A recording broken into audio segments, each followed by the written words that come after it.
नमस्कार दोस्तों, जनसंवाद न्यूज में आपका स्वागत है। आज हो चला है 16 अप्रैल। देश दुनिया की सभी फटाफट बड़ी अपडेट निकल के आ रही। बिग ब्रेकिंग पहली बड़ी अपडेट निकल के आ रही। लगातार भाजपा में मचा हड़कंप।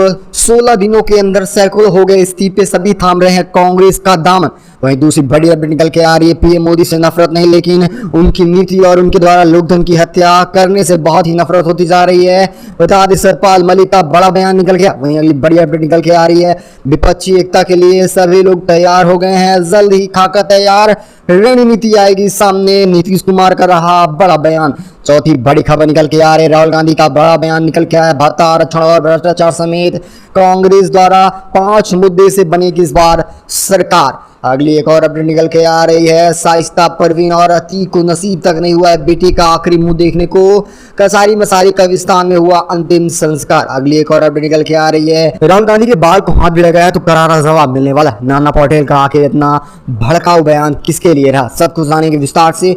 वहीं इसी के साथ आखिरी के बुलेटिन बात करेंगे सीएम भूपेश बघेल द्वारा दिए गए बयान पर। बाबा साहेब द्वारा संविधान में उल्लेख को बताई है बड़ी ताकत। हर एक खबरों को जानेंगे कि विस्तार से, लेकिन उससे पहले एक छोटा सा निवेदन, अगर आप हमारे चैनल पर हैं तो चैनल को सब्सक्राइब, बेल आइकन जरूर दबाएगा देश दुनिया से फटाफट बड़ी अपडेट को पाने के लिए। दरअसल पहली बड़ी अपडेट निकल के आ रही है। कर्नाटक चुनाव से पहले भाजपा में पूरी तरह से हड़कंप मच चुका है। इस्तीफों की बरसात लगी है। 16 दिन के अंदर सैकड़ों इस्तीफे हो चुके हैं। सभी कांग्रेस का दामन थामने के लिए तैयार हैं। कर्नाटक विधानसभा चुनाव सन 2023 की तारीख की घोषणा के बाद लगातार 16 दिनों के अंदर लगातार राज्य की सत्ता संभाली नहीं संभल रही है। भाजपा के एक एक करके विकेट गिरते जा रहे हैं। पिछले 16 दिनों में भाजपा में दमदार इस्तीफा देखने को मिला है। सभी नेताओं का समझ लो रिटायरमेंट वर्षी पूरी हो गई हो। जहां कई वरिष्ठ नेता खफा होकर भाजपा को अलविदा करके प्रमुख पार्टी का दामन थाम रहे हैं, तो कुछ निर्दलीय होकर चुनाव लड़ने का भी ऐलान करते नजर आ रहे हैं। भारतीय जनता पार्टी ने अपनी पहली और दूसरी उम्मीदवारों की सूची जैसे ही जारी की तो पार्टी को कई बहिष्कृत नेताओं ने बगावत शुरू कर दी है। उनकी नाराजगी इस वजह से थी क्योंकि भाजपा में नए चेहरों को इस बार ज़्यादा मौका मिला और वहीं पुराने नेताओं को पार्टी में टिकट तक नहीं मिला और इसी वजह से ज़्यादा बगावती तेवर देखने को मिल रहे हैं भाजपा की तरफ से। और पूरी तरह से भाजपा में इस बार कर्नाटक चुनाव को लेकर हड़कंप मचा हुआ है और वहीं कांग्रेस का भी पल्ला भारी होता जा रहा है क्योंकि अब सभी नेता कांग्रेस का दामन थामने के लिए तैयार है। अगली एक और अपडेट निकल के आ रही है। पीएम मोदी को कैप्शन से नफरत नहीं है। सतपाल मलिक ने सनसनीखेज में बड़ा दावा कर दिया है। उन्होंने कहा कि राहुल गांधी से प्रधानमंत्री नफरत कर रहे हैं। कांग्रेस नेता राहुल गांधी ने भ्रष्टाचार के मुद्दे पर एक बार फिर प्रधानमंत्री नरेंद्र मोदी पर हमला बोला है। उन्होंने जम्मू कश्मीर के पूर्व राज्यपाल सतपाल मलिक के बयान के हवाले से कहा है कि प्रधानमंत्री जी को कैप्शन से कोई बहुत नफरत नहीं है। सतपाल मलिक ने हाल में इस इंटरव्यू में सनसनीखेज दावा किया था कि प्रधानमंत्री नरेंद्र मोदी को कैप्शन से ही नफरत है। सतपाल मलिक पूर्व राज्यपाल के तौर पर जम्मू कश्मीर में आखिरी राज्यपाल रहे थे। उनके कार्यकाल में ही वहां पर आर्टिकल 370 को खत्म किया गया था। बाद में राज्य को 2 हिस्सों लद्दाख और जम्मू कश्मीर में विभाजित कर उसे केंद्र शासित प्रदेश में बदल दिया गया। हाल में ही सतपाल मलिक ने द वायर पर वरिष्ठ पत्रकार कारण थप्पार को एक इंटरव्यू में दिया, जिनमें उन्होंने कहा कि प्रधानमंत्री को कैप्शन से बड़ी नफरत है। और वहीं राहुल गांधी कहते हैं कि उन्हें कैप्शन से नहीं बल्कि कांग्रेस और हमसे ज़्यादा नफरत है। अगली एक और अपडेट निकल के आ रही। हर किसी को देशद्रोही कहना खतरनाक प्रवृत्ति है। खड़गे का बड़ा बयान निकल के आया। उन्होंने कहा कि लोकतंत्र पूरी तरह से खत्म होता नजर आ रहा है। कांग्रेस अध्यक्ष मल्लिकार्जुन खड़गे ने शुक्रवार को सरकार को चेतावनी देते हुए कहा है कि हर किसी पर देशद्रोही का ठप्पा लगाना काफ़ी खतरनाक चलन होता जा रहा है। उन्होंने एक बयान में कहा कि किसी पर भी, चाहे वह विपक्ष दल का हो, नागरिक समाज समूह, कार्यकर्ता और या गैर सरकारी संगठन, मीडिया, न्यायपालिका या आम नागरिक क्यों न हो, उसे देशद्रोही के रूप में ब्रांडिंग करने की संस्कृति एक खतरनाक प्रवृत्ति है जो हमारे लोकतंत्र को खत्म कर देगी और हमारे संविधान को पूरी तरह से नष्ट कर देगी। कांग्रेस प्रमुख ने यह भी आरोप लगाया कि सदन को निष्पक्ष होना चाहिए और विपक्ष को बोलने का मौका देना चाहिए, नहीं तो लोकतंत्र पूरी तरह से खत्म हो जाएगा। उन्होंने कहा कि गंभीर आत्मनिरीक्षण का समय है। क्या हम अपने लोकतंत्र के पतन की अनुमति दे देंगे और इस तानाशाही मार्ग पर लगातार चलते रहेंगे? उन्होंने कहा कि ऐसा कतई नहीं होने वाला। हम लोकतंत्र को बचाने के लिए आवाज़ उठाएंगे और हर पल लड़ते रहेंगे। यह बड़ा बयान मल्लिकार्जुन खड़गे द्वारा निकल के आ रहा है। इसी के साथ चलते हैं अगली एक और अपडेट निकल के आ रही है। विपक्षी एकता के लिए सभी लोग एकजुट होने को तैयार हैं। बहुत जल्द खाका तैयार होगा, रणनीति सामने आएगी। नीतीश कुमार का बड़ा बयान निकल गया है। आगामी लोकसभा चुनाव के लिए मोदी सरकार के खिलाफ सभी विपक्षी दलों को एकजुट करने के अभियान पर दिल्ली आए बिहार के मुख्यमंत्री नीतीश कुमार आज पटना लौट गए।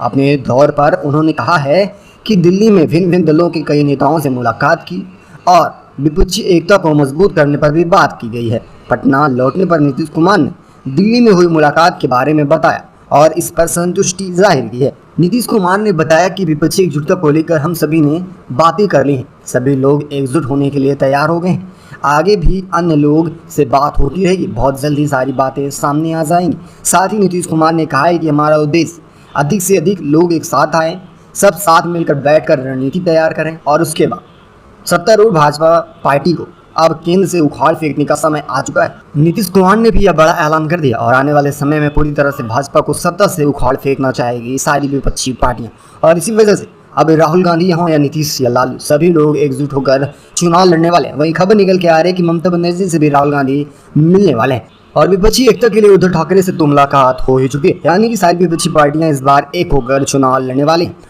और बीजेपी की मुश्किलें बढ़ती नजर आ रही हैं। इसी के साथ अगली एक और अपडेट निकल के आ रही है।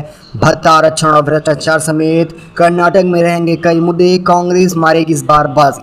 कर्नाटक में स्थानीय स्तर पर कई मुद्दे खास हैं जो तय करेंगे कि जीत का सेहरा किसके सिर सजेगा। भाजपा के मुकाबले कांग्रेस ने कई बड़ी घोषणाएं कर दी, वहीं भाजपा मोदी मैजिक के सहारे नैया पार कराने में जुटी हुई। ऐसे में पूरी तैयारी केवल और कांग्रेस की जनाई दे रही। कर्नाटक चुनाव में 1 माह से भी कम समय बचा हुआ है, यानी कि 10 मई को होने वाला है चुनाव, 13 मई के आएंगे रिजल्ट। राजनीतिक पार्टियों ने पूरी ताकत झोंक दी है। विपक्षी नेता और पूर्व मुख्यमंत्री सिद्धरमैया ने तो 100% कांग्रेस की जीत का भी दावा कर दिया है।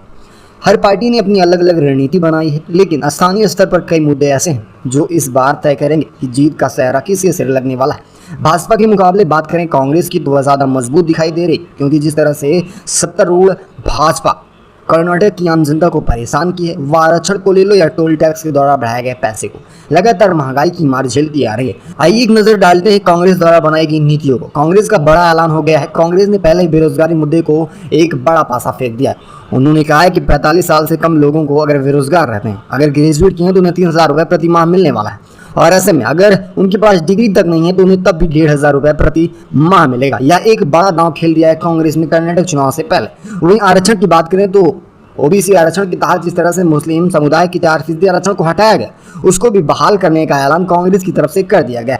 भ्रष्टाचार की बात करें तो उस पर भी एक बड़ा दांव खेला गया है, और ऐसे में यह एक बड़ी बात निकल के आ रही है कि इस बार पूरी तरह से यह जायज़ हो चुका है कि कर्नाटक में कुछ भी हो जाए, कांग्रेस की सरकार बनना तो तय है। दरअसल आपकी क्या राय है, अपनी राय कमेंट के माध्यम से जरूर बताएगा।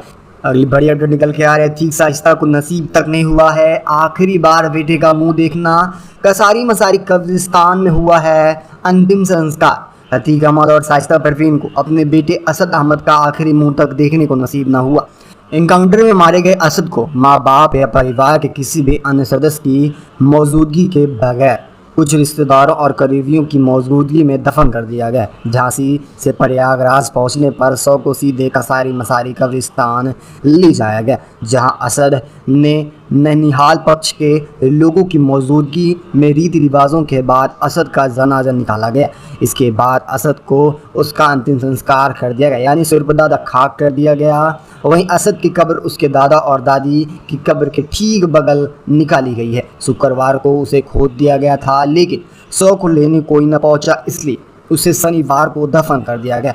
बड़ी बात यह रही कि असद के जनाजे में ना तो माँ साजिशा परवीन शामिल हो पाई और ना बाप अतीक अहमद, क्योंकि दोनों के ऊपर कानूनी शिकंजा कसा जा रहा है। ऐसे में अगर साजिशा अपने आप को सरेंडर भी करती है तो ऐसे में उसके ऊपर कानूनी शिकंजा कस जाता, और इसी वजह से वह खुद को सरेंडर तक न कर पाए, यानी पूरी तरह से बेदहाली में जी रहा है अतीक का परिवार, और असद का कल हो गया अंतिम संस्कार। इसी के साथ चलते हैं अगली बड़ी अपडेट निकल के आ रही है। महाराष्ट्र के रायगढ़ बस हादसे में मरने वालों की संख्या बढ़कर 12 हो गई, 25 लोग घायल बताए जा रहे हैं। महाराष्ट्र के रायगढ़ जिले में खोपोली में शनिवार सुबह वही 10 बजे हादसा हुआ है, जिसमें मरने वालों की संख्या 12 हो चुकी है। वहीं इस हादसे में गंभीर लोग 25 बताए जा रहे हैं, यानी जो कि घायल हो चुके हैं। वहीं इसमें पहले पकोली में हादसे में 7 लोग मरने की खबर आई थी, लेकिन लगातार मरने वालों के आंकड़े बढ़ते जा रहे हैं। लेकिन रायगढ़ जिला के पुलिस अधीक्षक के अनुसार हादसे में मरने वालों की संख्या टोटल 12 हो गई है। रायगढ़ एसपी ने बताया है कि करीब 40 से 45 यात्री सवार, जिसमें से 12 लोगों की जान जा चुकी है।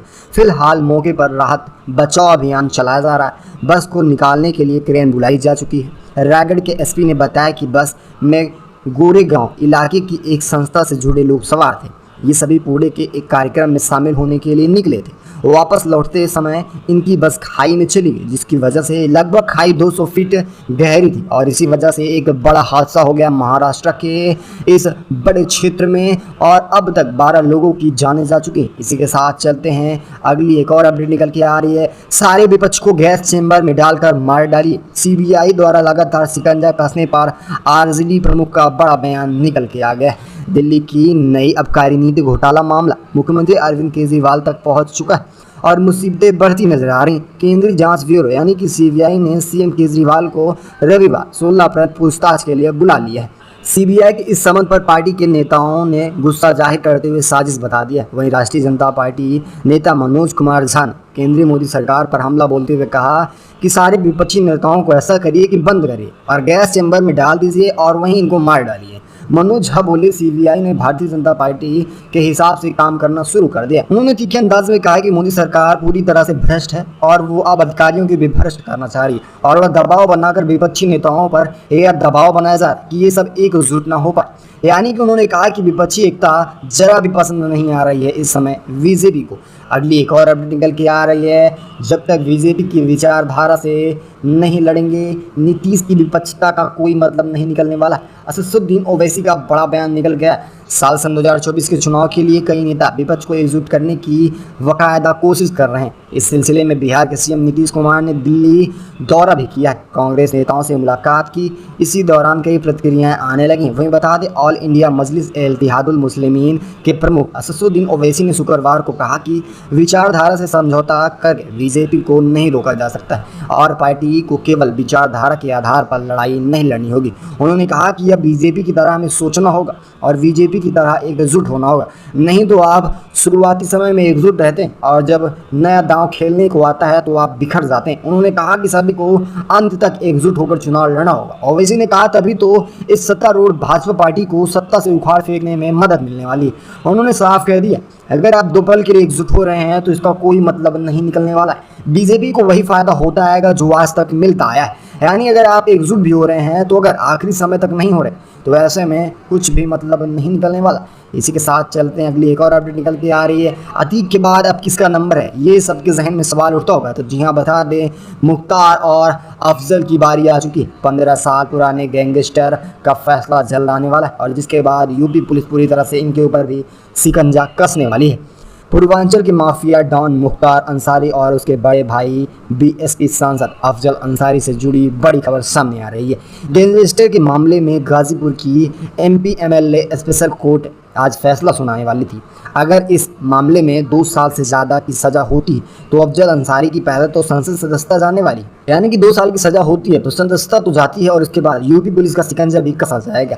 बता दें, इसी बीच विधायक कृष्णानंद राय की हत्या के मामले में केस दर्ज के आधार पर अफजल अंसारी के खिलाफ गैंगस्टर का भी मुकदमा चल रहा है। यानी पूरी तरह से अब सभी आरोपियों पर कड़ा शिकंजा कसा जाएगा। वहीं जिस तरह से अतीक का अंत हो चुका है, इसी वजह से अब मुख्तार अंसारी का भी अंत नज़दीक आ रहा है। दरअसल आपकी क्या राय है, अपनी राय कमेंट के माध्यम से जरूर दीजिएगा। इस खास बुलेटिन में बस इतना ही, मिलेंगे आपको अगली बड़ी खबर में। तब तक के लिए जय हिंद, जय भारत।